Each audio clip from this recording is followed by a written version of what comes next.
Finn had always been drawn to the sea. Its vastness mirrored his own boundless curiosity.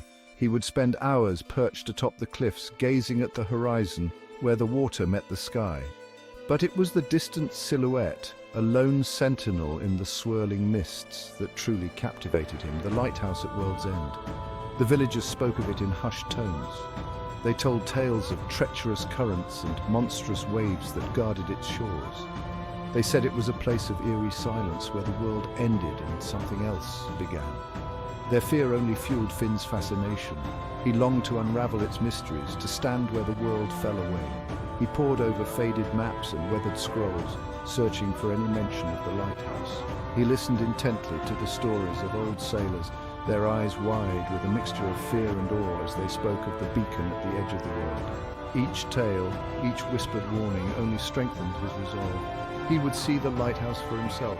He would stand at World's End. The villagers pleaded with him. His parents, their faces etched with worry, begged him to reconsider. They spoke of the dangers, real and imagined, that lurked in the waters around the lighthouse. They told him it was folly, madness even, to attempt such a journey. But Finn was not deterred. He knew the risks, or at least he thought he did. He had heard the whispers of the deep, felt the pull of the unknown. The lighthouse called to him, a siren song that echoed in his very soul. He knew in his heart that this was a journey he had to make, a destiny he could not outrun.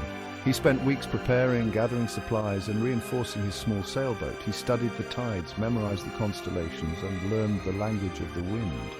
He knew that the journey would be perilous, but he was determined to reach his goal. He would not be swayed by fear, not when the lighthouse beckoned so brightly in his mind's eye. He left under the cloak of pre-dawn darkness, the sand cold and damp beneath his feet. The village slept, oblivious to his departure. Only the seagulls, their cries echoing in the stillness, bore witness as he pushed his small boat into the surf.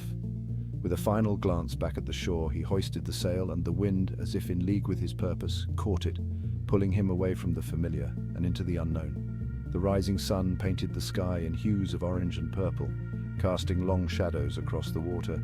The air was thick with salt spray and the smell of the sea. Finn tightened his grip on the rudder, his heart pounding with a mixture of excitement and trepidation. He was alone now, truly alone, with nothing but the vast expanse of the sea ahead of him. The journey was long and arduous. Days blurred into nights as he battled against relentless winds and fought off the bone-chilling cold. He navigated treacherous currents and steered clear of towering waves that threatened to swallow his small craft whole. He subsisted on dried fish and rainwater, his body weary, his hands raw.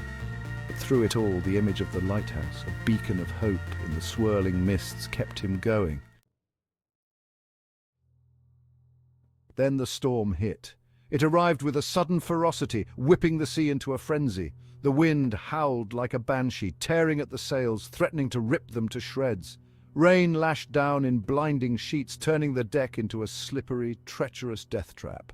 Towering waves, their crests capped with white, crashed over the bow, threatening to capsize the small boat. Finn fought with the desperation of one clinging to life. He wrestled with the rudder, trying to keep the boat afloat amidst the churning chaos. Lightning split the sky, illuminating the scene in stark, terrifying detail. Thunder roared, a deafening symphony of nature's fury. He was losing the battle. The sea, relentless and unforgiving, was slowly dragging him down. Fear, cold and sharp, clawed at the edges of his mind. He had been a fool to think he could conquer this place, a child playing at being a sailor. He closed his eyes, bracing himself for the inevitable. And then he saw it.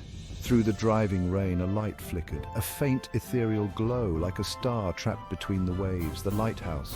It was a beacon of hope amidst the storm's fury, a promise of salvation in the face of oblivion. Renewed determination surged through him. He would not die here.